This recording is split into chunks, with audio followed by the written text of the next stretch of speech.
Podcast. We've got a fun episode planned for you guys today. We're going to be talking about some NBA Finals matchups. We're going to be recapping the series that happened and much, much more. I'm Tom here with my co-host. I'm Matt. I'm Chris. All right. And yeah, as I said, we're going to recap the Celtics-Pacers series. We're going to go over the series that should end tonight. It's ending tonight. We don't know about that for sure yet. I hope everyone had a phenomenal Memorial Day weekend. I hope you guys had a great time. We had a phenomenal Memorial Day weekend. Got drunk, ate a bunch of food, did all the fun stuff. We definitely had a great Memorial Day weekend. Yeah. Very blessed to be around with all the friends and stuff. Should have brought your helmet, bro. Yes.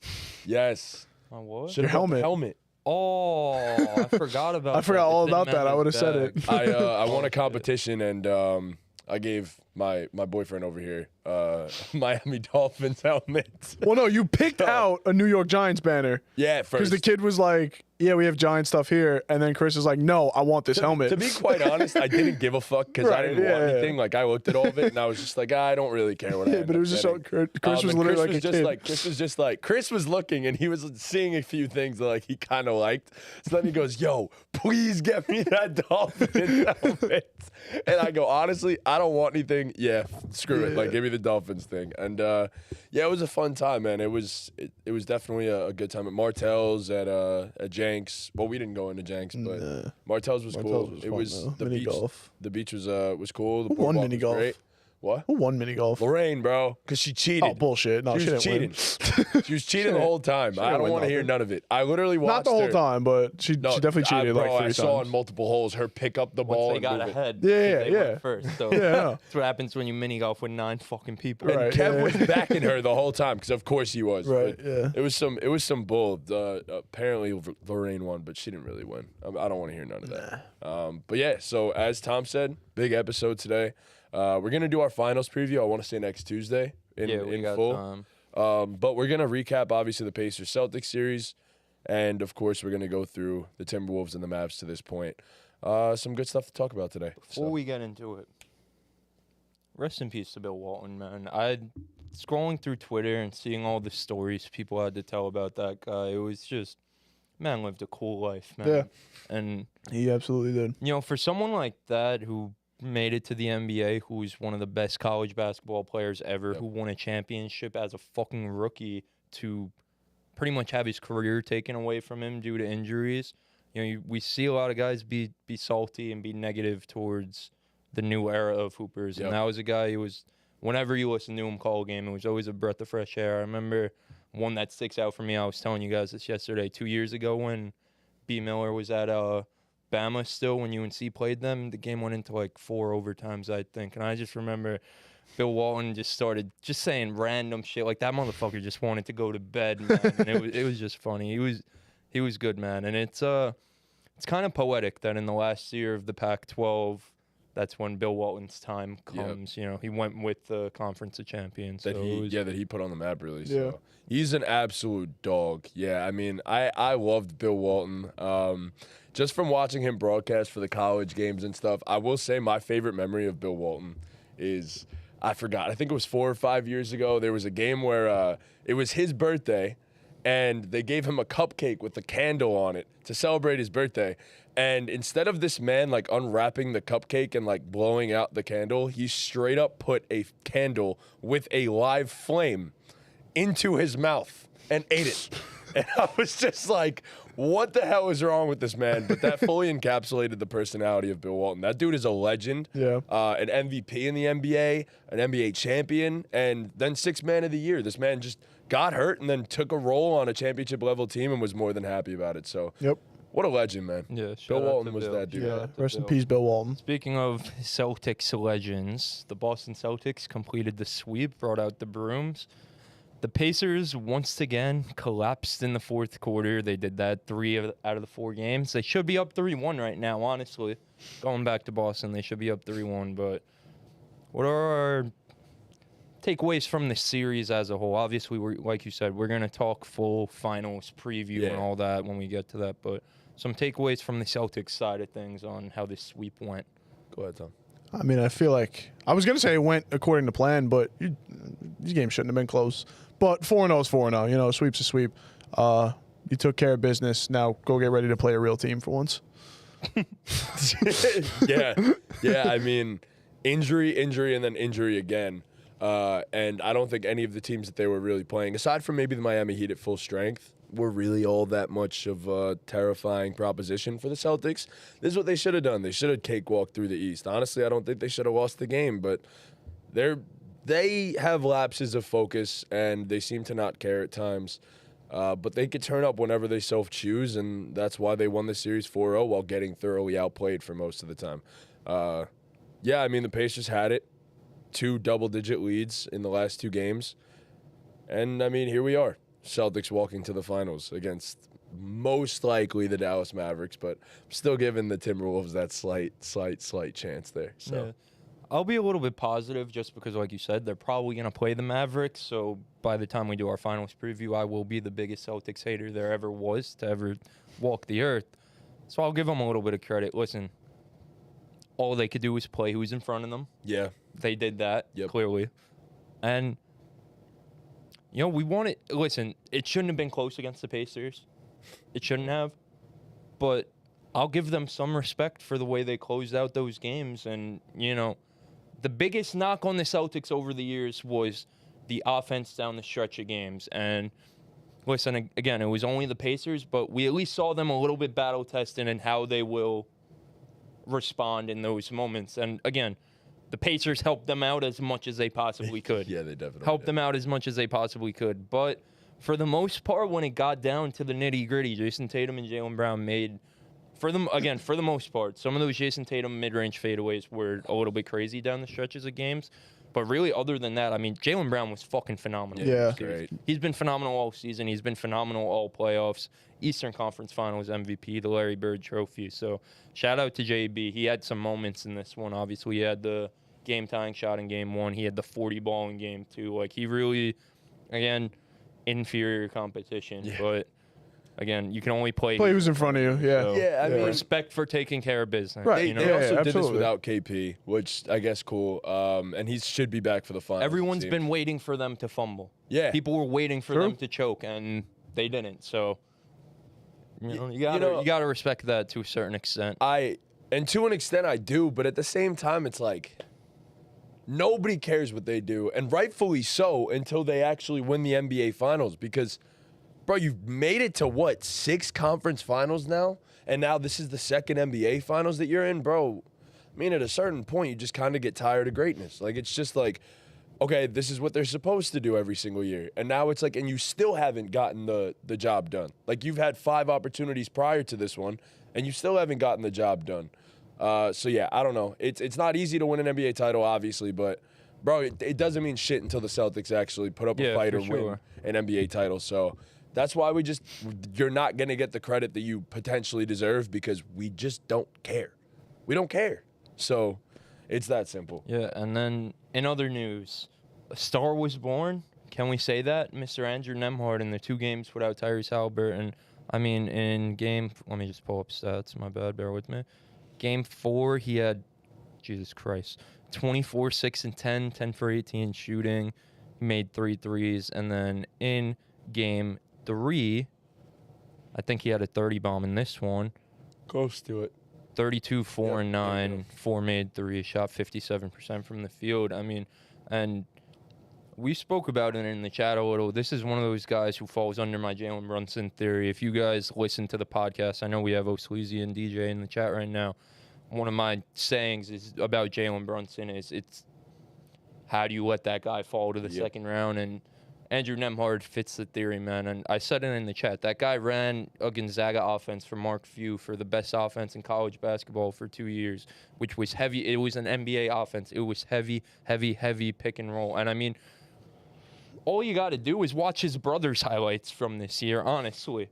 And then you say, oh, that's what he was doing in college? No wonder why he's doing this in the NBA. Yep. Because his brother's pretty much has the same role this past year at Gonzaga. But, I mean, and we saw it in this one. Tyrese Haliburton goes out. They put him on the ball more, get him in more pick and rolls, and the guy made every single play. And O'Sleazy said in the chat yesterday, too, he sees some Shea and Jalen Brunson, not even just in the story like I'm getting at, but just in the way he plays and gets downhill. And it's all about the footwork and the head fakes and all that stuff. So shout out to Andrew Nembhard, man. I mean, as a Knicks fan, it's fuck Andrew Nembhard. I mean, I think we could just say that. But he is so talented. He's a great player. He's cerebral and just knows the game. He really does. You said it. I mean, he came out of college. What was he? 4 years in college, and then Yeah, he had 2 years at Florida. Yep. Won SEC Freshman of the Year at Florida. Went to Gonzaga his junior year. Came off the bench. Got Conference Sixth Man of the Year, and then made the All-Conference team his senior year. I think he was averaging like 13 and 6 his senior year. So. yeah, I mean, college numbers. Wagner's are not always, convinced. He said Star was not born with 1, 2, 3, 4 throw up emojis. So he's not. He's not. Maybe there. he doesn't need to be a star, but I think they've Yeah, I don't created think a. he was a No, I know. They've definitely found a dude that I think next year, if you put the ball in his hands a little bit more, is around a 15 to 20 point. Yeah, he'll be in guy. the six I mean, man. He could be in the six man conversation. I think he should still start next year, if I'm being entirely yeah. honest. Yeah, I that's think a good that you point. could take Tyrese Halliburton off the ball more often now that you have this emergence of Andrew Nembhard, because Tyrese is a great off the ball shooter too. So I think there's a lot of potential here. I mean, we've seen it with these ball dominant guards. When you would think in theory you don't want to get another guy who could do stuff. You want guys who could play off the catch more with these Yes. ball dominant guards. But we saw it with James Harden when Chris Paul got there. We're seeing it right now with Luka and Kyrie. We see it even with, I saw someone make this reference, we see it with the effects Malik Monk has on a guy like De'Aaron Fox. You know what I mean? So, yeah, for sure. He should definitely continue starting. So, I mean, we could go into this. The Pacers definitely exceeded everyone's expectations this year. I don't think anyone expected them to get to a conference finals, given it was a little fluky. But they have some decisions to make, because we've seen teams make these fluky runs and then think they have enough and not improve. You have Pascal, who's a pending free agent. You drafted Jarris Walker with high draft capital last year, but then traded for Pascal. So Jarris Walker got no burn this year. And traded for Obi Toppin. Right. So you have this abundance of forwards. You have McConnell. You have Nembhard. You have Tyrese. And then you have a guy like Ben Mathurin, who, again, spent high draft capital on, who wasn't a part of this playoff run. So they have an abundance of guys at multiple positions to where might be time to start cashing in, making some moves, see who's in the long-term future for them. So I'll ask you guys, what do you think the ideal Pacers offseason looks like? Is it as simple as just re-sign Siakam and run it back, or do you have to trade some of these guys to free up minutes for a guy like Ben Mathurin or Jarris Walker? So, Tom, what do you think? So the thing is, they finished where, 5th seed? Or six, yeah. And They won played the two Knicks in the playoff first round. series. Hello. 6th seed, and that's with Embiid missing most of the year. You got to figure Miami's going to be back to some degree. And then, If Butler doesn't get traded. yeah, right. Philly was the 8th seed. Yeah, teams above them should be better. So, 7. they have to get better. Like they got to make some improvements. You don't want to do what those other teams did, like the Hawks a few years ago, or the Blazers before that, where they just overachieved and then thought they could do it again. I think you have to re-sign Siakam, Yep. whether that's favorable for the future or not. You're in a position where you have to do that. He was phenomenal He's in the just playoffs. he was just too good for them, and he's done that time and time again, where he's been a great player in the playoffs. So you need that back. Other than that, I definitely think they should cash in on some of these young guys. I don't know what the move is. I would say, he's probably going to be on everyone's radar, but I would say a Paul George type of move. Yes, Paul George I'm so reunion, I think, happy would you be said that. beautiful for Indiana. So happy you said that. He's a free agent, so Right. it's not even. You don't got to trade. I don't know. for him. I don't know if It they would can. probably I have to don't- be a sign. You got to sign and trade. Yeah, oh, yeah, you right can't now have. to see if they have any. You can't I have was about to Tyrese ask Siakam. what's their cap sheet going to look like? But you have Miles Turner on a pretty hefty deal. I think you're going to have Pascal on a hefty deal. I don't know when Tyrese's extension kicks in, but He's on a big one right now, I think. I agree 35, something like with that. that statement, though. I think that was exactly where I was going to go with my thing. I don't know how you make it happen, but, bro, Paul George would fit perfectly, as he would on any other. That's what I say. He's going to be. honest. Everyone's going to want Like, him. Philly's going to try to go for him, and I think if that doesn't work out, maybe they do trade for Jimmy Butler. Who the hell knows? But Paul George is going to be a target for everybody. Yeah. But it'd be cool to see an Indiana reunion with PG with this current team. Like, that'd be a dope squad. I will say I'm not sure Paul George at the age of, 34, 35, really perfectly fits Indiana's run and gun. But, hey, man, PG will get them threes up, bro. I'll tell you that much. So I think it'd be fun. I think it'd be a good idea. Halliburton's contract kicks in next year. You're paying Miles Turner 19. What's the word I'm looking for? Million, right? They make millions of dollars in the NBA. $19 an hour. 19,000, but no, 19 million. Jesus Christ. 19 million next year, but he expires after next year, so maybe you're looking to cash in on He got that. extended. I know Miles. I'm pretty sure Miles Turner got a 2-year, $60 million extension last offseason, I believe. I don't think so. I'll double check that. Maybe he got a 2-year, whatever this is. But continue. But yeah, so Miles Turner is expiring. It'd probably be something along the lines of.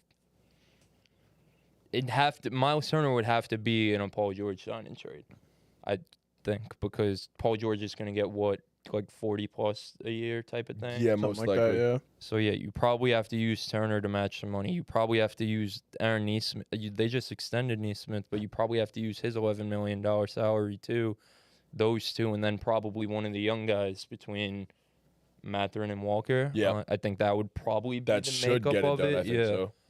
You know, whatever picks or whatnot you have to do otherwise. But to me, it looks like Miles Turner would have to go if you go get Paul George. And unless it's like a sign and trade with Siakam, you know, and a swap type I think of if you thing. could ideally get You want- Siakam, You want both Paul of them, George, yeah. along with Tyrese and Nemhard, like I that don't is think a it's squad. I don't think it's possible because if you trade Miles Turner, And Miles then Turner was what? so important to them. Yeah, you have no one to be your back. Like you've Oscar Sheboy. That's your Jalen Christ, Smith, I bro. guess. Isaiah Jackson. Nah, you don't want them dudes. Yeah, stepping into the so- starting No. lineup, bro. I think if it was Paul George, I think ideally it'd probably be a swap with Siakam and PG. So nobody else is making Not significant next amounts of year, money? no.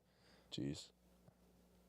Yeah, Yeah, and- I mean, if they signed Siakam, they wouldn't be able to straight up just go and sign Paul George too, No. right? I don't think so. I think the cap's around 148 though. So, how much do they have Between those- committed so far? Does it say?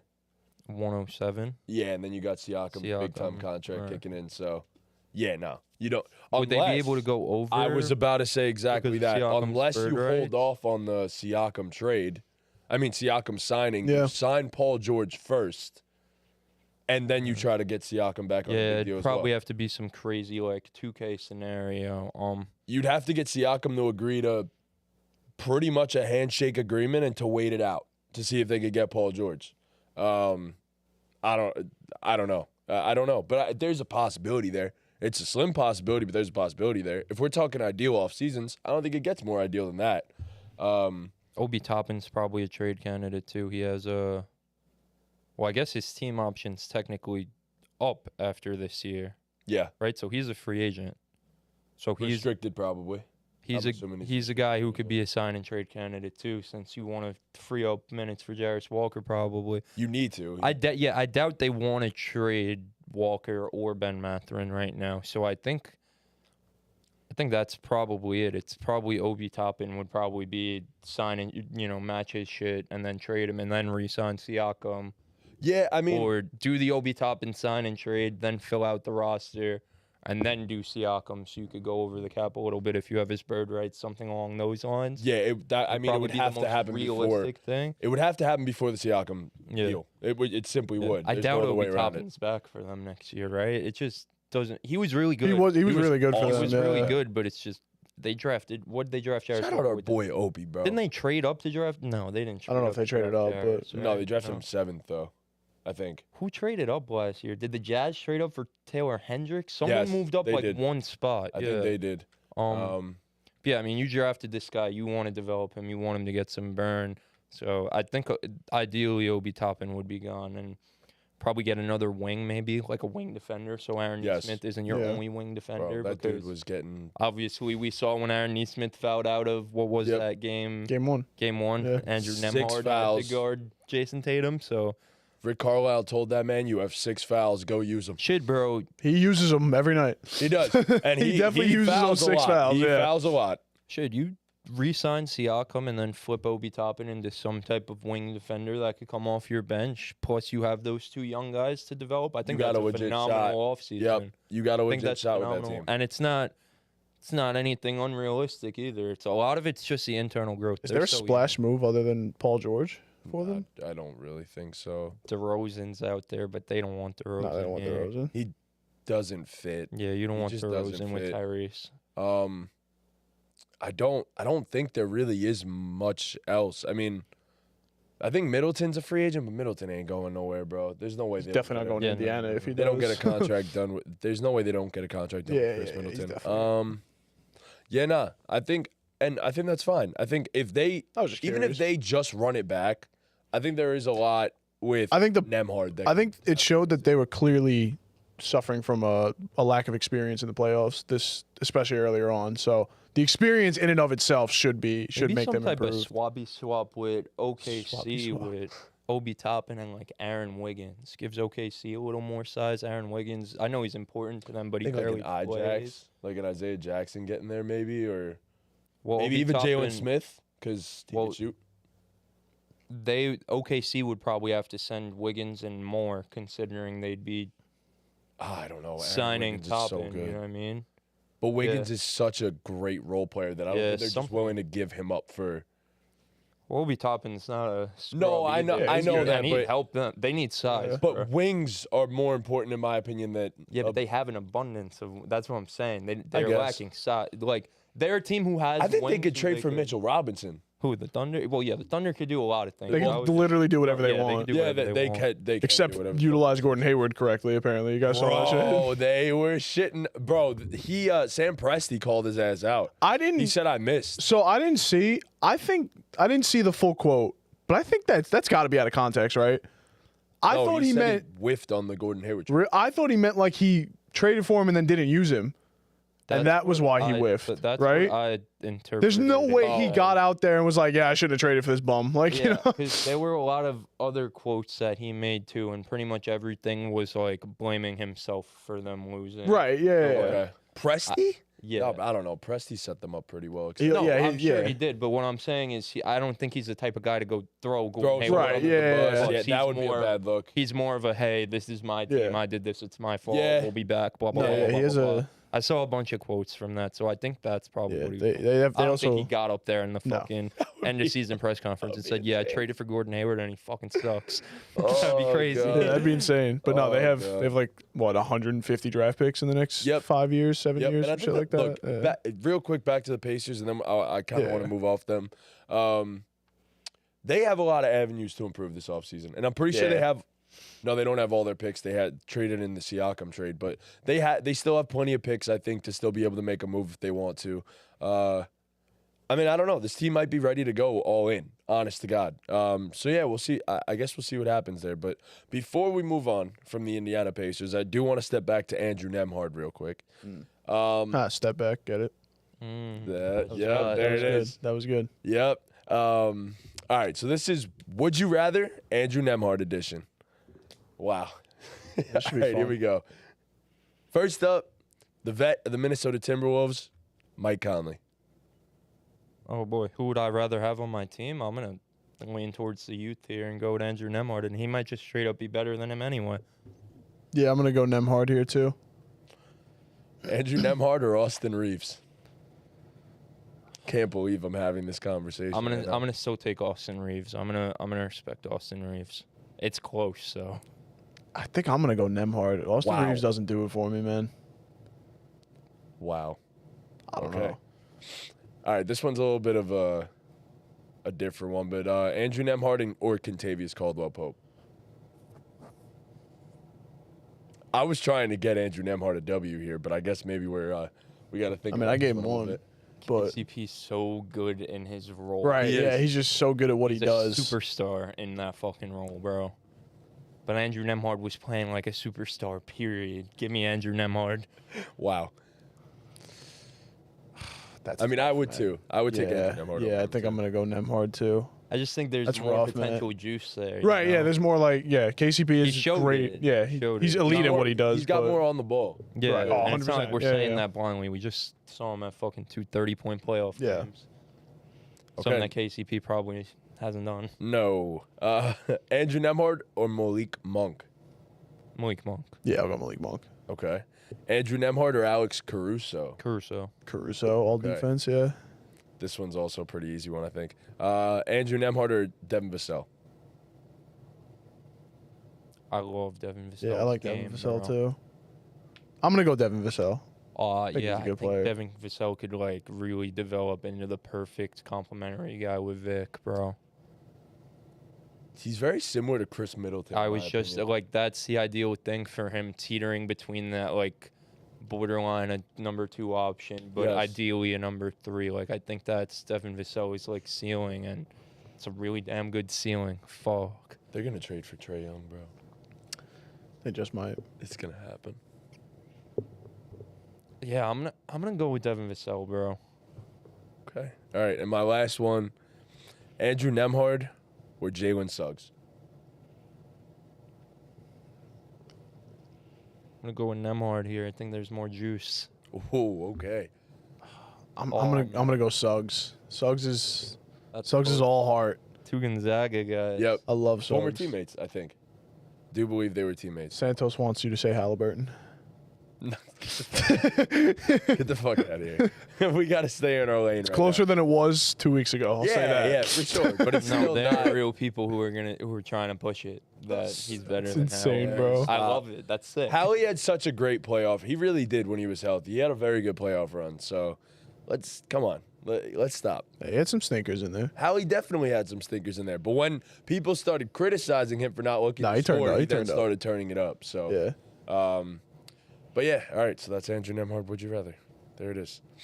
And Now the fun stuff. I was gonna say, Indiana Pacers fans, that is the most coverage you guys have gotten in a very long time. I'm so. gonna be dead honest. I don't They've think I'll gotten ever. some coverage this year because they went to the in-season tournament Right, finals. true. So Yeah, we yeah. were obviously trying to make the in-season tournament be cool. So we covered them a lot.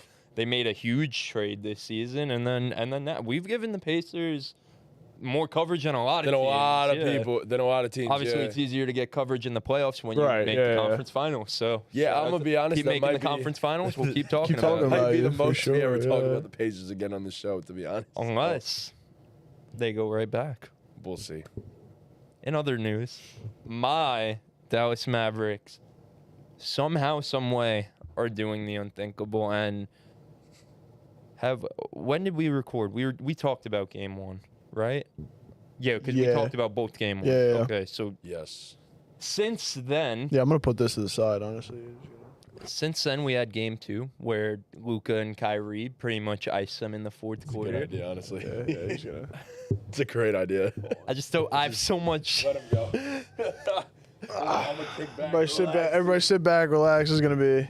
Game 2, Luka and Kyrie iced them in the fourth quarter. Kyrie hit 4 threes early on in the fourth quarter. They called a timeout after one of those threes. Kyrie, this whole playoff run has been as hyped as I've ever seen him. He hit a 3. He turned to Luka Doncic. He said, fourth fucking quarter. And you know what that means? It's the fourth quarter. And it's Luka and Kyrie time. Simply. And I have been saying, I don't care what the fuck happens for 36 minutes. When it gets down to that last 12 minutes, you don't want to be playing Luka and Kyrie. You just don't. You just don't. And people got carried away because Luka was a little hurt against the Clippers and the Thunder, and it wasn't great. But since game 4 in Dallas against OKC, he's been on a fucking tear. He's been on a tear. He had a triple-double in game 2, and then it happened. It happened. Down to This does not help my Rudy agenda. 12 seconds left. Stan Van says on the broadcast, they're going to switch here, and I wouldn't even have Rudy Gobert on the floor because you don't want him to switch. Rudy was on the floor. They said they weren't supposed to switch, and Jaden McDaniels actually kind of fucked it up and got lost. It was supposed to be a blitz, but he had no choice because I don't remember who set the screen. I don't remember who set. Maybe it was Gafford. I was driving when I I don't know was who going set the on, screen. so- Whoever it was pinned McDaniels underneath the screen, leaving Rudy out there on an island, and a little bit to the right, a little bit to the left, step back. What does Bo Rafferty say? Onions. Bro. And that's all she wrote. And listen, man. My boy Rudy Gobert wouldn't be in that situation if Anthony Edwards wasn't 5 for 17 and Karl Towns wasn't 4 for 16. So leave my boy, the defensive player of the year, Rudy Gobert, the fuck alone. Wow. Because when your two best players don't come to show up in the fucking conference finals, you're never going to win. It doesn't matter how good Rudy Gobert tries to stay in front of Luka Doncic on the perimeter. When your guys are playing like that, you're never going to fucking win. Naz Reid had a great game and had a great look at it, too. Yep. 23 points. He made fucking 7 threes. It was actually insane. Yeah. Naz Reid is that guy, bro. And, I mean, Derek Lively in this game, too. He had 14 and 9. He was just insane. I think he's still – obviously, he went out in Game 3. I'm going to get to Game 3 now. But Real quick before we get into that funny story, I was in the car with Faneuil. Okay. And so it was like he was my girlfriend, honestly. The kid had my phone watching the game, and he's like commentating it as if I don't hear it on the fucking radio because I have it connected to my car. And he all of a sudden, like, obviously it gets down to Luka having the ball against Rudy Gobert. And before the play even gets ran, I say to him, I go, Luka's gonna game this, and It was I'm gonna obvious. be so sad. It was so obvious. I go, this game is so over, and it's gonna be Luka Doncic. And I was like, and honestly, there's no shot they go for the tie because you're on the road. You don't want to go into overtime. You absolutely go for the win every single time in that situation. And I was like, yep, it's ball game. And exactly that. Yeah, exactly. That's exactly what happened. I mean, Luka Doncic is just. You know how we were saying Jokic is inevitable? Luka is just as inevitable. It's just that simple.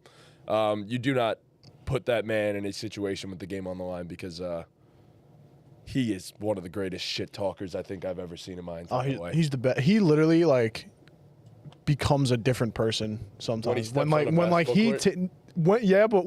specifically when he like takes the game over. All sanity goes out of his head. Yeah. And he's just a literal maniac, And like that's how it foaming at should the be, mouth. bro. Yeah. That's what I mean. JJ Redick's always calling him a sicko. That's what separates him from some other guys, man. Some other guys just don't have that. Some guys who lost in the last round just don't have that. That's why he's the best in the world. That's why he's gonna prove it. Whenever you see him being friendly to someone on the court, just know, like, he's not being friendly. He's setting you the fuck up. Like, you are going to get absolutely destroyed by a cold-blooded killer. Like, Luka Doncic is just unbelievable. Unbelievable. Like, you don't have enough words in the English vocabulary to describe what this man Luka Doncic is capable of. Like, honestly, I had the T-Wolves in 6, and here we are 3-0. So yeah, I mean, this is just unbelievable. What a run this has been. Yeah, and I mean, then Game 3, the Mavs get off to a scorching hot start. They won Game 2 without P.J. Washington and Derek Jones making a single three-pointer. It was literally Luka and Kyrie willing them to a victory, plus a little bad shooting from the two stars. Yep.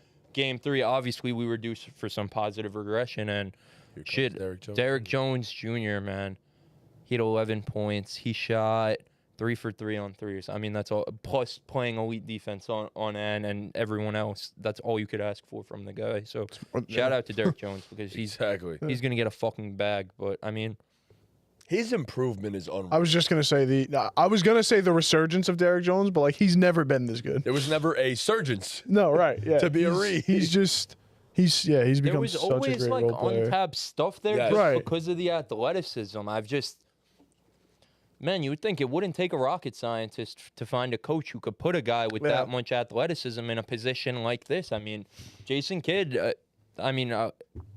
just using everything he has. That's to a resurgence. perfection, Yes. The resurgence of Jason Kidd. I mean, that was the coach. knock on Jason Kidd, having talent but not getting the most out of it. I mean, he's getting everything he can out of this group right now. They're giving him everything. He's putting them all. You know, Derek Lively, obviously, individually is great, but Derek Lively isn't that great if Jason Kidd isn't putting him in position to be great. I was going to using say, him the way he is. A guy like P.J. Washington, letting him thrive as a... Who knew that? Like, I know you're the big P.J. Washington guy, but I'm sure you didn't even know that P.J. Washington had this as a perimeter defender. We knew P.J. Washington could switch out a little bit, but he not locked down, but like he was the primary defender on Shea last round. Like, who knew? PJ, and did a damn good job. It makes me feel so good about it because, like, obviously you had been calling PJ average and stuff, like the most average player in the NBA. And I was just like, dude, no, he's so much better than he, like, is being shown as in Charlotte because, well, simply put, it's the goddamn Hornets. Who the hell cares? He's probably pulling up to those games like, you know what, screw it. We're not going to win anyway, so let me just get my shots up and stuff. And now you put him on a winning team, and it's like, okay, this is the guy I saw a little bit of at Kentucky that was able to do everything on a basketball court. So, you know, I'm just very happy, honestly. Yeah. I like that. Like, I don't dislike the Mavs by any means. I just really thought this was going to be a bit more competitive. T-Wolves have shot themselves in the foot countless times over the series, though. You could argue they could be up 3-0 just as much as the Mavs have been up 3-0, but the Mavs have those two guys. Yeah. Two guys that just will not allow them to lose if it comes down to it. And then I'll go into game 3, just my recap real quick. The Mavs got off to a scorching hot start, like I said. Derek Jones and PJ were stroking that thing, cuzzo. And then D-Live got kneed in the fucking head by Karl Towns, which was just crazy. Went out. We saw fucking Dwight Powell minutes, and that's kind of when the Timberwolves started to go on a run. And then come third quarter, Anthony Edwards absolutely fucking posterizes Daniel Gafford, Jesus. which was insane. And then rattles off like 3 straight middies, and it's like, all right, like, here he is, and that was pretty much it. And then, again, you get down to that nitty-gritty. There's no one else I trust more than these two guys. I mean, Kyrie had 14 in this fourth quarter. Luka only had 7, but, bro, the last 5 minutes of this game, the shot making, I mean, they were guarding them the best they can to the point where every shot that they made, I was yelling that should be an and one because they were high-fiving them. They were landing on them like that, and they weren't getting the and ones, but just step-back jumpers, middies from Kyrie, getting to the basket, and then a lob to Daniel Gafford to seal the game. Like, it's just... That lob was crazy. It's electric, and there's just nothing you could do with it. Jaden McDaniels, it don't matter. You got Naz Reid, it don't matter. Rudy Gobert, the 4-time Defensive Player of the Year, it doesn't fucking matter. And all right, and now that I'm done analyzing, let's freaking talk. These narratives, it's just basketball discourse. Let's go, because this is a once in every 2-week thing where one of us goes on a rant on how much we hate the discourse around basketball. So let's talk about it. Oh, man, the Nuggets are so angry seeing this because they would have steamrolled the Mavs. This is the best defense in the fucking NBA that is getting cooked. What do you think they would have done to Jokic? I'm sorry. What do you think they the same way they're exposing Rudy, Jokic would have been exposed on that end. And granted, Jokic probably would have, and the Nuggets would have probably done a better job offensively than Minnesota. Far better job. For sure. But there's a reason why the Nuggets are bounced and the Mavericks are a game away from the final. So that's one. Secondly, and I'm sure you're going to have stuff to say about this when I pass it over, but the Rudy Gobert stuff is fucking nonsense, like I said. Leave the man alone. The Timberwolves, just look at do a little bit of a deep dive into some of the on-off stats. The Timberwolves, for the entire season and also in this series, are significantly better when he's on the floor on both ends of the court. Yep. So stop. The Anthony Edwards stuff. Now people are, and the Timberwolves stuff. We were ready to crown them champions a week ago. But now they need more help, everyone's saying. They need to address this in the offseason. They need to address this in the offseason. Oh, they weren't ready for them. How about the Mavs are just kicking their ass? Yeah. How about the Mavs are just kicking their ass? And then there's the other side of people who were the ones who said this shit wouldn't work and were criticizing Luka, calling him not a winning player. You can't win like this because James Harden didn't win like this. I definitely question it. You absolutely said I that. 100,000% questioning fucking Kyrie Irving and his character because he didn't want to get a vaccine in the most unprecedented time in the 20th century so far, probably, honestly. He acted up a little bit. They questioned his ability to play basketball because of politics. But then these same people are the ones trying to say, well, I always saw the vision. I knew they just had to put it together and work the kinks out. Shut up. No. You guys don't get this victory lap. Ball Don't Stop gets the victory lap because he likes ethical hoopers and isolation basketball. So Ball Don't Stop was always here. But everyone else, no. Like, no. I see guys who pick the Timberwolves trying to cover their tracks saying, well, I said if the Mavericks did this, and this, they would win. But I didn't expect them to do that, which is why I picked the Timberwolves. But give me my credit Because I said if the Mavericks do these things, they could win. No, because you didn't say you expected the Mavericks to do these things. I've been here from the jump. This is fucking 2 years in the making, bro. I was hyping up Spencer Dinwiddie. I was hyping up Christian Wood for this. I was hyping up Christian Wood for this, man. Yo, if you've been a ball game follower for a while, you've seen me and Chris have a lot of Mavericks arguments. But it was always there. It was always there. Mavericks and there's one reason why it was always there. And that is number 77. You freaking idiots. You idiots. He was the EuroLeague MVP at freaking 16 years old. And you're saying he's not, or 18, whatever the fuck it was. He's not a winning player. He's not. Watch the games. Watch the games, man. Shutting up all those narratives. But James Harden didn't do it. James Harden played the best team in NBA history, and his second best player got fucking hurt midway through the series. When they were up. But James Harden's not a winning player. Get the fuck out of here, man. Luka Doncic isn't a winning player. Man has more playoff buzzer beaters than almost everyone in NBA history, and he's in his fucking 6th year. He has 5 first-team All-NBA selections. He just went to a conference finals 2 years ago. Now with a different roster, he's dominating the team that everyone was ready to crown champions. Dominating MJ's son. Dominating the best shooting big man of all time. Dominating the 4-time Defensive Player of the Year. Dominating the best perimeter defender in NBA basketball. That's what they said. Oh, yeah, Lou Dort's great, but you're not ready for Jaden McDaniels, they said. You're not ready for Law and Order. Shut up. Shut up. Oh, my God. This is the best player in the world with the best second option in the world with great complementary pieces, a great head coach, a great general manager who's done every single thing right. They were mad because they traded Spencer Dinwiddie and Dorian Finney-Smith for Kyrie Irving. They said, how could you trade Dorian Finney-Smith to get Kyrie Irving? How could you do it? How could you let go of Dorian Finney-Smith? That's what they said. They said Dorian Finney-Smith was too important. They shouldn't have done it. And now look at them. Mark Cuban, Dirk Nowitzki, Tyson Chandler, Jason Kidd. They died for this. Jason Kidd, as a player and a coach, is going to be an NBA champion, man. I prayed for this. I couldn't be happier. We're going to close them out right now, and then we're going to sun Jason Tatum. We're going to show Jason Tatum what it's like to be the best player on a championship team, what it takes, what you have to entail. We're going to show Jaylen Brown what it entails to be the number 2 on a championship team. We're going to humble them. Kristaps Porzingis didn't want to play with Luka. He's going to wish he was playing with Luka. The narratives for this finals, bro. He's going to wish he was playing with Luka. Script writers are doing a hell of a job, I'll say that much. Shout out to Naz Reid, though. Yeah. True. So I'm not gonna dive into it for as long as he did. Obviously, this was his victory lap, and he deserved it. Yeah, he deserved every second of that. It deserved every second of that. Yeah. I will say, I definitely had those questions about Luka Doncic. There's no question about it.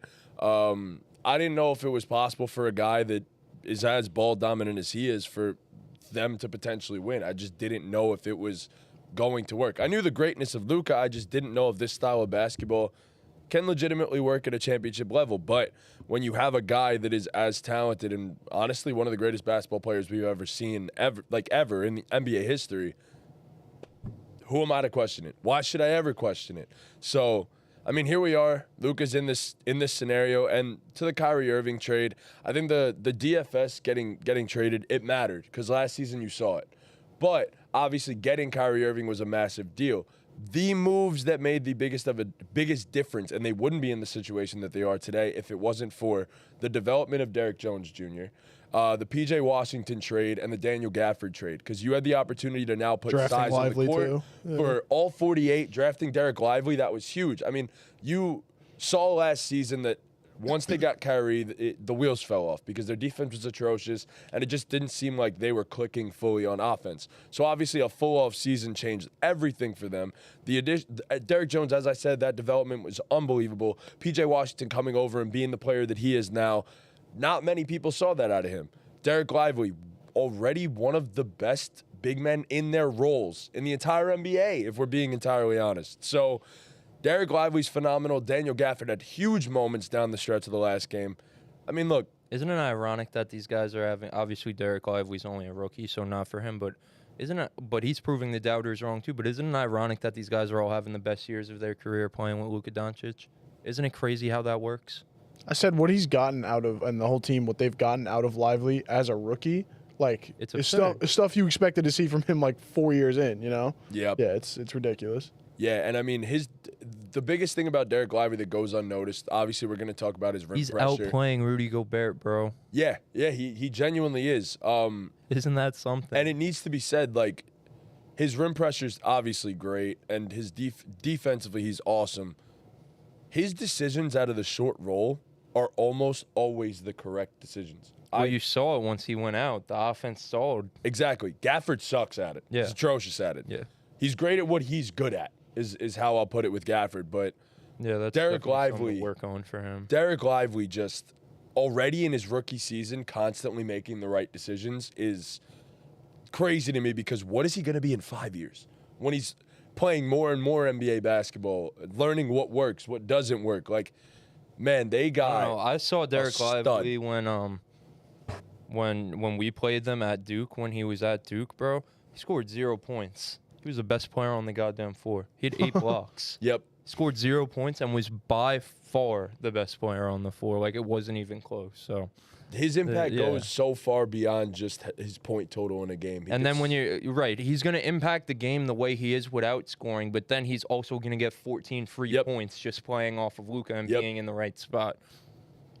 Yeah. Yeah. I mean, I saw a stat where the top 3 guys in the NBA in the playoffs so far for lobs, Are all on the lob Mavs. dunks, are all in the Mavs, and it's Derek Lively, Daniel Gafford, and Derek Jones Jr. And I think Lively and Daniel Gafford are averaging like nearly 3 per game. Yeah, no, it's Or absurd. in total between the two of them, which is It's crazy. absurd. Nico So- Harrison, man, the way he's overhauled this roster over the past 2 years, it's been insane.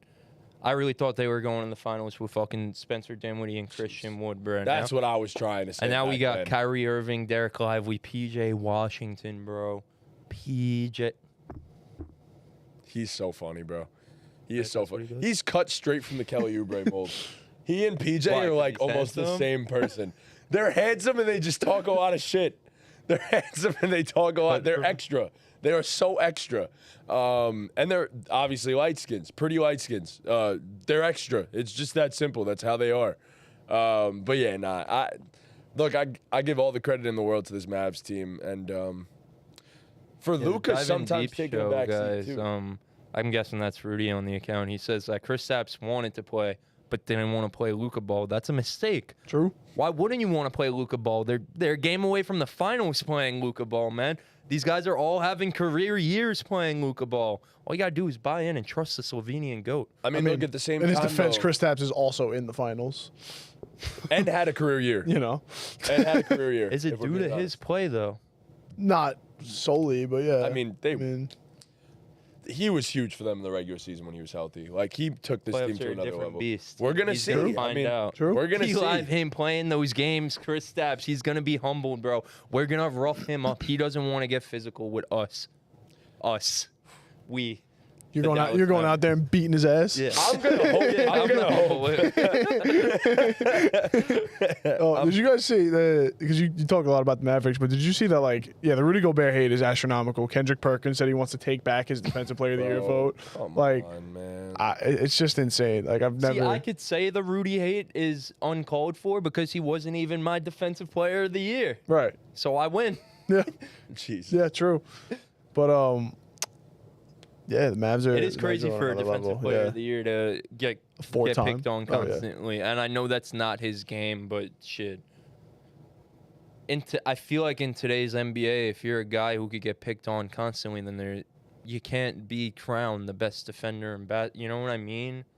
Like I get it. Those issues weren't there in the regular season, They never are. but shit, man. Like, I know he's not supposed to be a great perimeter defender. I know no big man really is besides Bam and maybe AD to an extent. And Victor, Wemby. I guess. Yeah. I was about to say. But that's why Victor was my decoy. Shit. I don't know. It's rough. I mean, Karl Towns, bro. I was about. Oh, he to sucks. get What? Wolves, yeah. All right, go ahead. All right. So as someone who expected the T-Wolves to win this series. Oh wait, before you go, I said the Dive in Deep show said whatever they said in the comments. Shout out to you guys. They just hit 900 subs. So shout out to the big guys. shout out. Shout out to Big you shout guys. out. Good stuff, man. Get in there, bro. Keep it up. Let's go. Bro, super close. So to 1,000 for them. That's massive. Yeah, shout out to the guys. All right, so the T-Wolves, bro. And Edwards has flat out been bad in this series, especially when it matters most. You were talking about how great the Mavs have been down the stretch of games, and I honestly feel like I could say that the Timberwolves have been equally as bad as the Mavs have been great down the stretch of these games. And Edwards can't stop turning the ball over.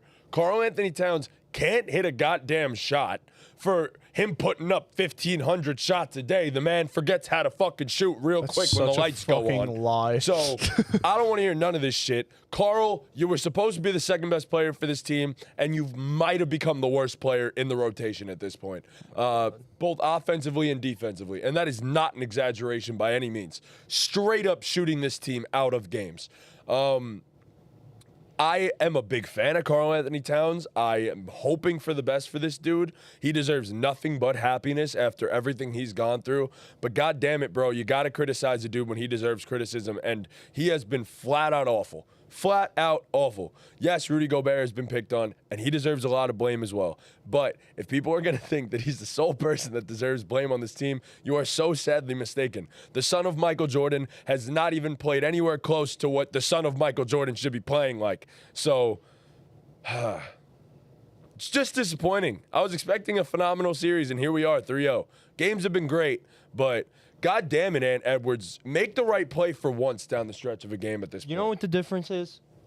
A guy like Luka Doncic, they're trying every single pick and roll coverage you could possibly try. He's just that great that he's shredding every single one of them. Anthony Edwards isn't making them adjust. Yes. They are sitting in drop coverage and making him make a read or take a mid-range shot. And obviously, he's great in the mid-range. Like I said, in Game 3, there was that stretch in that third quarter where he really got going after the dunk. But again, like you said, it's the decision-making, and they're forcing him to make decisions, and he's just not. And that's, listen, bro, he's 22. He's so, super young. Yeah.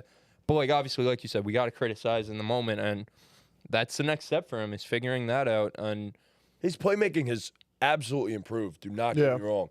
But there's still clear levels. And he's putting up assist numbers in this series, too, like more than usual. Yes. Just it's like, it's an eye test. Like, watch the games. He's making the wrong read a lot of times. Yes. Either forcing a shot, like you said, he's throwing the ball out of bounds a good amount. And it's just these dead ball turnovers that, like, obviously it's not a lot of live ball stuff, but these dead ball turnovers are killer, man. I think you could get a lot of assists sometimes just by the attention. And Well, still he make has a the whole ball bunch all of, the time, for sure. Exactly. So I think that's the assist numbers sometimes could be really misleading. Like it's been poor down the stretch for Anthony Edwards when it matters the most. And I mean, I could recall off the top of my head like 4 turnovers in the last just minute of a game in this series so far. So it's been rough. And you know, I think eventually, I feel like tonight it has to happen. Cat has to have a good shooting night. I think it's bound to happen eventually. For one, yeah. I think this might be I do genuinely think the T-Wolves. He just takes so many bad fucking shots. I think there's no doubt about it. The T-Wolves take this game tonight.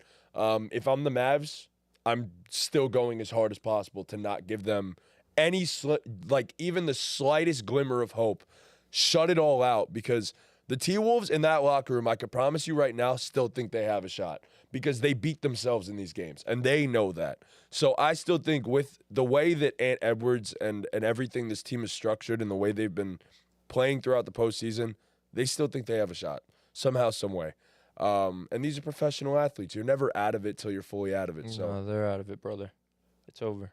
I'm just saying, don't let them get one. It's over, bro. As the C's got back in that series last year, don't let them get one. They could get one. They can get one. It's okay. Don't let them get one. They get 2.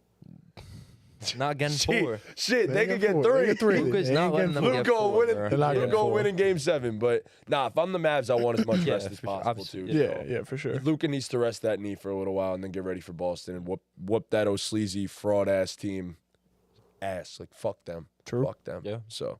Yep. But yeah, there it is. So if there's one thing we've learned, it's trading Grant Williams gets you to the NBA Finals, right? Yep. That's crazy that these are both of the teams that had him. Either last They year were or this year. Mavs were terrible with him. Well, they were terrible, but they weren't nearly as He good. started the season really well for them, and then just forgot how to shoot. forgot how to play Fucking- basketball. Yeah, I'm Grant Williams. Imagine being Daniel Gafford, bro. Started the season on the Wizards, woke up one day, and now he's in the NBA Finals. And PJ Washington. Yeah, PJ too, yeah. So you got both of those dudes who just are now in the NBA Finals after playing for. Look what Luka does for. Luka changes lives, man. Him and Kyrie are the best of of friends, ring, bro. Dante Exum's Dante Exum is about He's to get really a ring. gonna beat us in our. Bro, Jaden Hardy is getting burned. I haven't even mentioned. Shout out to my fucking boy, Jaden Hardy, bro. Even killing Rudy in the pick and roll. Even surprised he Jaden was Hardy's playing. killing him, bro. I'm surprised he was playing, to be honest. Come on, but he's playing well, He's bro. really- he's a good getting player. downhill, making good lob passes. He is a good and player. He's a willing shooter, so that's what you need in playing next to Luka. Get downhill, get those big men the fucking ball on some lobs, and be a willing shooter, and that's exactly what he is. Goodbye, Tim Hardaway Jr. It was nice knowing you, brother. He's finished. He's finished. But yeah, that's everything, I think. I think that's everything. Shout out to my fucking Mavs, man. As I said before, finals life-changing. preview. Finals preview's coming next Oh, week. We're gonna do that next Tuesday, most likely. Thursday, we're gonna talk some NFL football, which I'm very excited for. We're I getting. think when the Mavs win, I'm gonna get like a replica ring. I'm like, just so I'm a part of this. You're gonna man. get the banner and hang it in the Yeah. back. You might get one in the mail. Well, Might not have to get a you replica. might have to send me one, bro. We need to get a 2025 Knicks NBA Finals banner and hang it Tattoo? because it's Oh. happening. It's Yeah. fucking happening. I'm getting a tattoo. I don't know about you. But yeah, so NFL football to talk about on Thursday. I think today is officially 100 days to the NFL football season. I cannot, and I mean cannot, wait for the NFL to be back. Yeah, man. Luka's gonna get a EuroLeague ring and MVP, and then win an NBA championship, all in the time since Joel Embiid was drafted and hasn't made a conference finals. Joel just took the meanest Luka had a strike. Hall of Fame basketball career before Embiid Before made the conference finals. before GTA Just 6. took the meanest Fuck Joel strike. Embiid. And fuck Jokic too. Wow, but that man got a ring. Best in the world. That man got a ring. How you feel about Tatum? Tatum, I don't. I don't want to hear another word about Jason Tatum for a little while. Look, I like He let Jason Kobe Tatum, down. and he gets some unnecessary shit. Let me say that much. But He gets like, necessary. he shit, also too. got way overhyped for a while too. So, the blowback, it comes very quickly, and I think Ann Edwards is realizing that one. If as well. Josh Jackson went to the Celtics at 3, bro, them motherfuckers would have been won a ring by now. I was shit. such a big believer. Type in shit. Josh Yeah, Jackson. so was Trunks used to shit on us. He was like, "How the fuck do you think Josh Jackson's better than Tatum? Tatum's gonna be the MVP." We're like, "Nah, bro, it's Josh Jackson. Respect him." Trunks honestly ended up Josh being Jackson, pretty man. right, given that this dude is now in his 6th conference finals and 2nd finals appearance. So. Josh Jackson would have doubled it and gave it to the next person. I mean, maybe who knows? I have a TikTok segment. Do you want to do a live on the pod? as well, Why yeah. not? Yeah. Why not? All right. Before we So close. I'm sure we have the chats a little bit popping too. I think everyone's still here. So okay, what do I call this?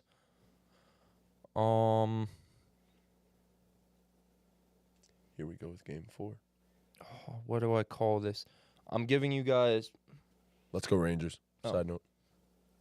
All right. Who's the odd man out? NBA edition. So I'm going to give you guys a list Okay. of 10 players. Oh boy.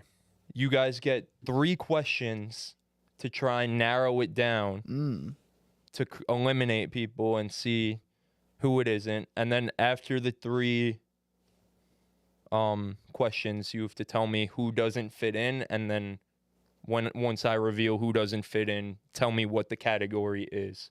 Okay. What the people who Yeah, fit in okay. have in common, all right? So we got Kyle Lowry, Monte Ellis, Oh boy. Brandon Miller, Reggie Bullock, Kyrie Irving, Elton Brand, TJ McConnell, Nick Collison, I got no shot. Anthony Davis, and Nikola Jokic. I swear to God, you pressed random name generator in the NBA, and this is the guys that came up. Wait, so it's okay. So how many? 3 of these guys have something in common? Or how many? No, 9 No, of them. 9 of There's them? one man who doesn't fit. Wha- You guys got get it, 3 got it, got it. questions Okay, to okay, try and okay. narrow the list down. You know what I mean? Yeah. So what Alright, you got it. guys ideally have to do is try and like group these guys up as much as you can for a question so you could like eliminate, you know what I Yeah, mean? okay. Jesus, okay. Yeah, this Like, is a has rough the one. player who doesn't fit ever been an all-star? You guys could ask and then go from that, yes or no, and then eliminate who doesn't, you know what I mean? Yeah, okay. Like, ask questions about the player who doesn't fit to try and get that to narrow it down.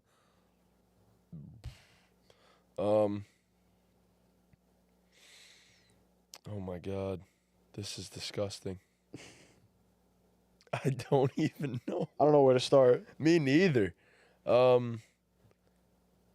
mean, all right, let's try grouping some people together. Like who? yeah. I mean, NBA All-Stars in this: Jokic, AD, Elton Brand, Kyrie. Lowry. I think Brand was an All-Star. He was the first overall pick, I believe, too, or some shit like that. Kyrie, Lowry made Lowry. one. Yeah. and Monte Ellis. Did he make an All-Star team?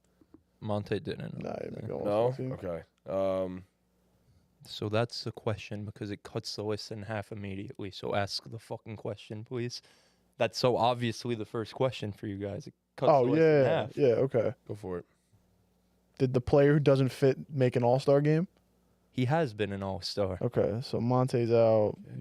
Brandon's out, Sia Reggie, TJ, Nick Collison. Let me Anthony double Miller. check Elton Brand too, just to make sure. I'm pretty sure, but let me I I double think he check. made. too, He yeah. definitely made one. Yes. TJ McConnell's out. Nick Collison is out. So BBL, Lowry, Kyrie, Elton Brand, AD, Jokic. So 3 of these guys are a big man. Mm, 2 of yeah, them are 2 of them are guards. guards. Yeah. One has a BBL. Does the odd man out have a BBL? BBL. Imagine. Fuck, they got me. Okay. Do we ask the So like the coward's way of doing this would be, is the odd man out a guard? And if he says yes, then we take out Elton Brand, AD, and Jokic, and then we 50-50 toss up between Lowry. well, we have 3 questions. Right. So then we could ask something else. And we guarantee it. Then we get it right. But if You it's guys Elton Brand, Jokic, you guys got it. You're gonna. Yeah, we're gonna get it. It's just okay. So let's see what we can get out of here. I'm also trying to figure out what the yeah, I want to try and get something more specific before we just go with that. But I'm also trying to figure out what the category is. yeah, that's what I'm saying. So, yeah. Oh, Okay. sorry, we gotta come up with the Yeah, that's the thing. Okay. All right, we'll just send the guard question. Okay. Is the odd man out a guard? The odd man out is a guard. All There right. you go. Down to 2. BBL, So then we Lowry, could just and Kyrie we Irving. could just ask, does the odd man out have a BBL? Yeah, we could ask that. Does the odd man out have a BBL? The odd man out sadly does not have a BBL. Gosh darn it. So you guys did it. Kyrie Irving's the odd man out. Now, what do these other 9 players have in common? Oh fuck me! I deleted the list. Hold on. Lowry, Miller. I think I got it. Lowry, Monte, Monte. B. Mills, Reggie, Kyrie, Elton, TJ, Nick, AD, and Yoke. Elton, TJ, AD, Nick, Yoke. And I'll give you guys a hint. Think about teammates. That's exactly where I was going with this. So Who am I missing here? Lowry, Monte, Bullock, TJ, Elton Brand, AD, Jokic, Lowry's played with a lot of people. TJ. Collison. Yeah. You got TJ McConnell. Yeah. You got Kyrie. Because that's. Well, So yeah. but he's out. yeah. So Elton Brand was in the league. He was drafted in what, like 02? No, like 99, something like that. Yeah. So for him to have played with someone that these guys have played with, it has to be later in his career, right? Yeah, that would mean probably He played with Philly later Philly in his late. career. yeah. That's what I was thinking too. Did he play with teammates? Wait, hold up. Kyrie's the odd man out. Right. Yeah. So who's Kyrie played with? Everyone. A lot of people. Yeah. Wait, the category is teammates? Is that what you He said? said, think of teammates. Think of teammates. What does that even mean? Wow. Well, it means all 9 of these guys played with somebody. Wait a second. Let's think like this. All nine of these guys have played with somebody, right? So Jokic has only played with one team. True. I'm actually trying to think of who's the youngest here. It's got to be youngest. Jokic. It's Jokic. Yeah, it would be Jokic. Come on, guys. Brandon Miller's on the list. Oh, Brandon Miller's my God. on the list. Brandon oh my Miller God. is the guy that I'm missing. Big ass bro. So, oh my God, it gives it away. The player has to be on the Hornets roster right now. Who's on the Hornets? Oh, we're about to get exposed, bro. Come on, guys. You could do this. I know you guys got this in the bag. It's not that hard. Who is on the All right, Hornets? It's not LaMelo. No, it can't be. It's not Not Mark Grant. Williams. It's not Grant Williams. It's not Mark Williams. It's not. No, it's not Grant Williams. Who's the oldest guy on the Hornets? That's what I'm trying to think. He Yeah. had to have played around the 2012 season. Who the fuck is old on the Hornets? Who the hell? Come on, is bro. old You on the guys got Hornets. this. Let me see if they're getting it in the chat. If anyone's here. Yeah, I'm not checking it, so.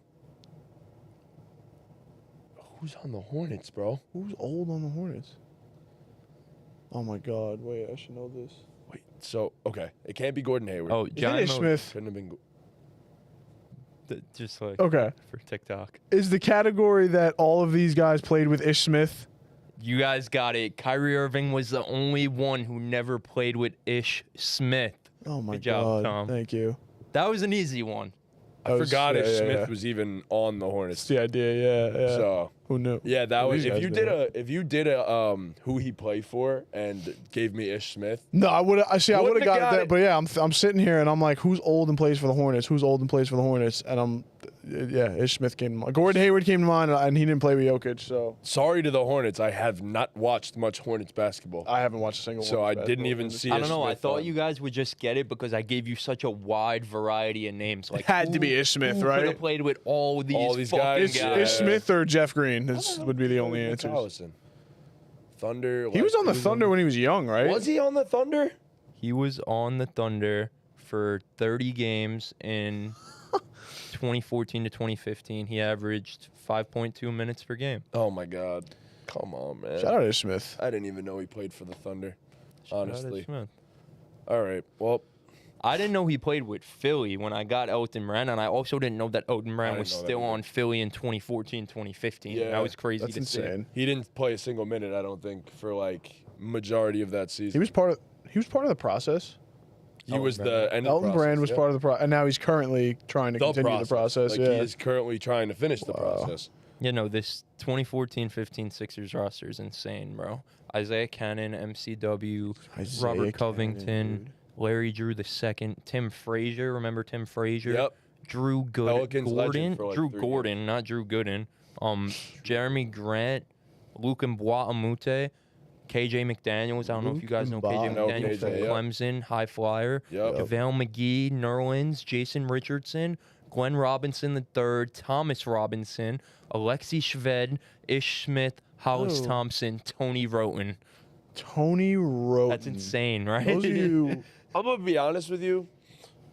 I wonder what that Hornets roster looked like that ended up being the worst team in NBA history, but I'm not so sure that I've ever seen or heard a worse roster than that one.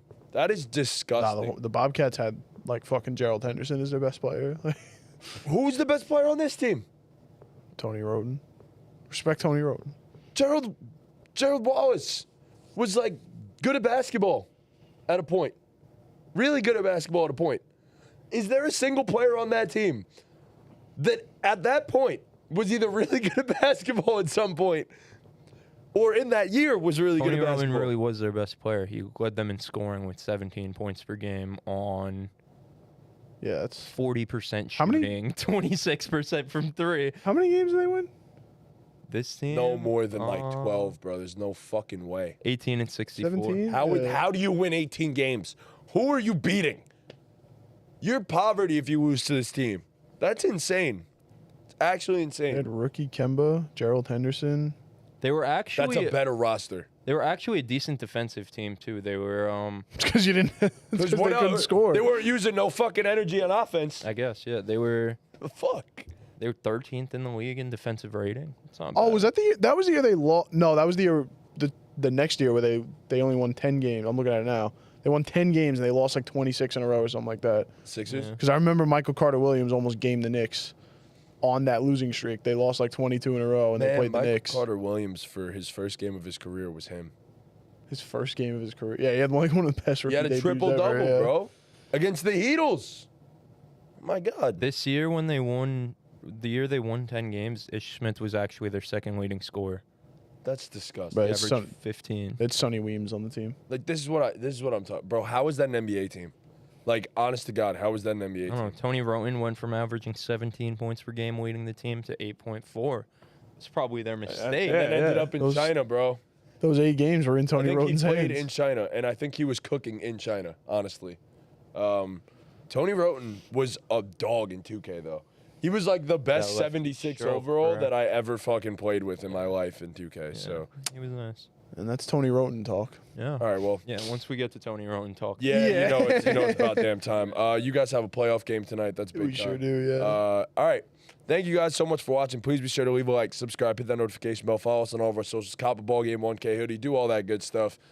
If you stuck around for this full thing, I'm sorry that you just had to hear about Tony Roten averaging 17 points per game. But